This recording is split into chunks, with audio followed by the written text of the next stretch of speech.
NCERT geography class 6 chapter 3 पृथ्वी की गतियाँ। जैसा कि आप जानते हैं कि पृथ्वी की गति दो प्रकार की है, घूर्णन एवं परिक्रमण। पृथ्वी का अपने अक्ष पर घूमना घूर्णन कहलाता है। सूर्य के चारों ओर एक स्थिर कक्ष में पृथ्वी की गति को परिक्रमण कहते हैं। पृथ्वी का अक्ष एक काल्पनिक रेखा है जो इसके कक्षीय सतह से 66.5 अंश का कोण बनाती है। वह समतल जो कक्ष के द्वारा बनाया जाता है उसे कक्षीय समतल कहते हैं। पृथ्वी सूर्य से प्रकाश प्राप्त करती है। पृथ्वी का आकार गोले के समान है, इसलिए एक समय में सिर्फ इसके आधे भाग पर ही सूर्य की रोशनी प्राप्त होती है। सूर्य की ओर वाली भाग में दिन होता है, जबकि दूसरा भाग जो सूर्य के दूरी पर होता है वहाँ रात होती है। ग्लोब पर वह वृत्त जो दिन तथा रात को विभाजित करता है उसे प्रदीप्ति वृत्त कहते हैं। यह वृत्त अक्ष के साथ नहीं मिलता है, जैसा कि आप चित्र 3.2 देख सकते हैं। पृथ्वी अपने अक्ष पर एक चक्कर पूरा करने में लगभग 24 घंटे का समय लेती है। घूर्णन के समय काल को पृथ्वी का दिन कहा जाता है। यह पृथ्वी की दैनिक गति है। अगर पृथ्वी घूर्णन नहीं करे तो क्या होगा? सूर्य के तरफ वाले पृथ्वी के भाग में हमेशा दिन होगा, जिसके कारण उस भाग में गर्मी लगातार पड़ेगी। दूसरे भाग में हमेशा अंधेरा रहेगा एवं पूरी तरह से ठंड पड़ेगी। इस तरह की अवस्था में जीवन संभव नहीं हो पाएगा। पृथ्वी की दूसरी गति जो सूर्य के चारों ओर कक्ष में होती है उसे परिक्रमण कहा जाता है।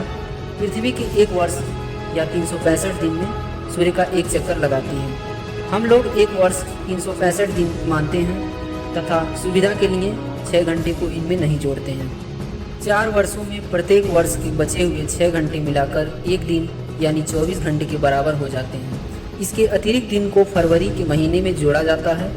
इस प्रकार प्रत्येक चौथे वर्ष फरवरी माह 28 के बदले 29 दिन का होता है। ऐसा वर्ष जिसमें 366 दिन होते हैं उसे लीप वर्ष कहा जाता है।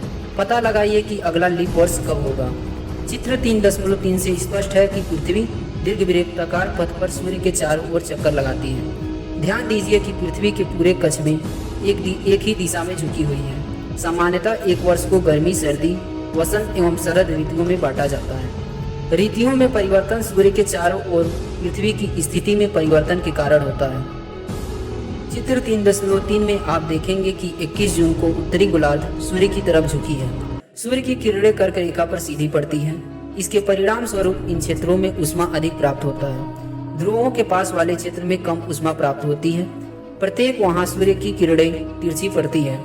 उत्तरी ध्रुव सूर्य की तरफ झुकी होती है तथा उत्तरी ध्रुव के रेखा के बाद वाले भाग पर लगभग 6 महीने तक लगातार दिन रहता है। चूँकि उत्तरी गोलार्ध में बहुत बड़े भाग में सूर्य की रोशनी प्राप्त होती है, इसलिए विषुवत वृत्त के उत्तरी भाग में गर्मी का मौसम होता है। 21 जून को इन क्षेत्रों में सबसे लंबा दिन तथा सबसे छोटी रात होती है। पृथ्वी की इस अवस्था को उत्तर अयनांत कहते हैं। 22 दिसंबर को दक्षिणी ध्रुव के सूर्य की ओर झुके होने के कारण मकर रेखा पर सूर्य की किरणें सीधी पड़ती है।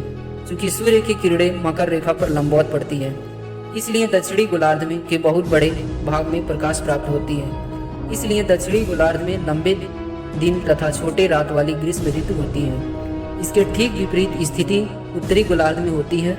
पृथ्वी की इस अवस्था को दक्षिण अयनांत कहा जाता है। क्या आप जानते हैं कि ऑस्ट्रेलिया में ग्रीष्म ऋतु में क्रिसमस का पर्व मनाया जाता है? 21 मार्च एवं 23 सितंबर को सूर्य की किरणें विषुवत वृत्त पर सीधी पड़ती है। इस अवस्था में कोई भी ध्रुव सूर्य की ओर नहीं झुकी होती है, इसलिए पूरी पृथ्वी पर रात एवं दिन बराबर होता है। इसे विषुव कहा जाता है। 23 सितंबर को उत्तरी गोलार्ध में शरद ऋतु होती है, जबकि दक्षिणी गोलार्ध में वसंत ऋतु होती है। 21 मार्च को स्थिति इसके विपरीत होती है, जब उत्तरी गोलार्ध में वसंत ऋतु तथा दक्षिणी गोलार्ध में शरद ऋतु होती है।